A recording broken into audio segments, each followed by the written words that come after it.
मध्य प्रदेश के राज्यपाल श्री मंगूभाई पटेल जी, मुख्यमंत्री डॉक्टर मोहन यादव जी, यहाँ के सांसद श्री बी.डी. शर्मा जी, बागेश्वर धाम के पीठाधीश्वर श्री धीरेन्द्र कृष्ण शास्त्री जी, पूज्य ज्ञानानंद महाराज जी, आचार्य बालकृष्ण जी, उपस्थित संत समाज, श्री बागेश्वर धाम जनसेवा समिति के सभी पदाधिकारीगण, स्वयंसेवकगण, गणमान्य अतिथियों, वर वधुगण, देवियों और स्वजनों, सभी को नमस्कार। आज महाशिवरात्रि के पावन अवसर पर आयोजित इस सामूहिक विवाह समारोह में शामिल होकर मुझे अत्यंत प्रसन्नता हो रही है। हम सबके ऊपर देवादिदेव महादेव की कृपा बनी रहे तथा हमारे देश और समाज प्रगति के पथ पर आगे बढ़े, यही मेरा प्रार्थना है। यहाँ उपस्थित सभी नवविवाहित दंपति को मैं अपना आशीर्वाद देती हूँ और उनके सुखमय वैवाहिक जीवन का कामना करती हूँ। आपको विवाह सूत्र में बांधने और आपके जीवन में खुशी का ये अवसर उत्पन्न करने वाले मैं श्री धर्मेंद्र कृष्ण शास्त्री जी और श्री बागेश्वर धाम जनसेवा समिति की सभी मेंबर्स को बहुत बहुत धन्यवाद देती हूँ। ये बहुत ही प्रसन्नता की विषय है कि ये विवाह समारोह जन सहयोग से संपन्न हो रही है और विवाहित जोड़ों को गृहस्थी के जरूरी सामान के साथ साथ उन्हें स्वावलंबी बनाने के उद्देश्य से सिलाई मशीन और आटा चक्की जैसे जीवन उपयोगी वस्तुएं भी भेंट की रूप में दी जा रही है। जन सहयोग द्वारा जन कल्याण का ये बहुत ही अच्छा उदाहरण है। मुझे विश्वास है कि आज विवाह बंधन में बंधे दंपति इस दिवस की स्मृति को संजो कर रखेंगे और अपनी गृहस्थी को सफलतापूर्वक आगे बढ़ाएंगे।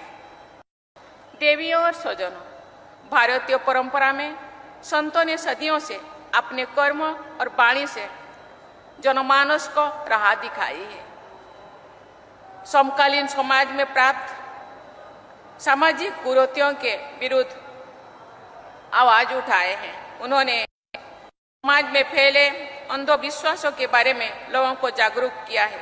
छुआछूत और उच्च नीचे भेदभाव को दूर करने की ये सीख दी है। संतों ने महिलाओं को समाज में उचित सम्मान दिलाने के लिए प्रयास किए हैं। चाहे गुरु नानक हो, संत रविदास हो, संत कबीरदास हो, मीराबाई हो या संत तुकाराम हो, सबने अपने उपदेशों से लोगों की सही मार्ग को दिखाई है और उनको आगे बढ़ने के लिए प्रेरित किए।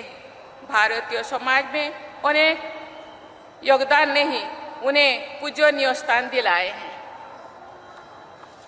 आज जब हमारे देश वुमेन डेवलपमेंट से वुमेन लेड डेवलपमेंट की ओर अग्रसर है, तो समाज के सभी लोगों का कर्तव्य बनता है कि वे बेटियों और बहनों को सबल और सक्षम बनाने में अपना योगदान दें। उनकी शिक्षा, स्वास्थ्य और सुरक्षा पर ध्यान दें। हमारे छोटे छोटे प्रयास हमारी बेटियों को सशक्त बनाएंगे। मैं सभी महिलाओं से भी कहना चाहूँगी कि आप स्वयं को शिक्षित और आत्मनिर्भर बनाने के लिए निरंतर प्रयास करें। जब आप सबल होंगे तभी हमारा समाज और देश सबल होगा। हमने भारत को वर्ष 2047 तक जब हम आज़ादी की शताब्दी मनाएंगे, एक विकसित देश बनाने का लक्ष्य रखा है। एक ऐसा भारत जो न केवल आर्थिक रूप से आत्मनिर्भर हो बल्कि सामाजिक समरसता से परिपूर्ण हो, पर्यावरण की दृष्टि से संवेदनशील हो, अपने आध्यात्मिक प्रकाश से विश्व समुदाय को राह दिखाने वाले हो।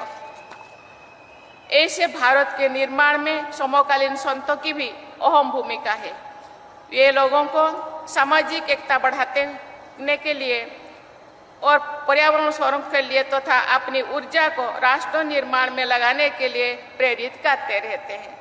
मेरा मानना है कि हमें अपनी ज्ञान परंपरा को जांच पड़ताल करें और उसके उपयोग अंश को अपना कर अपने उपयोग राष्ट्र निर्माण और मानव कल्याण के लिए लगाएं।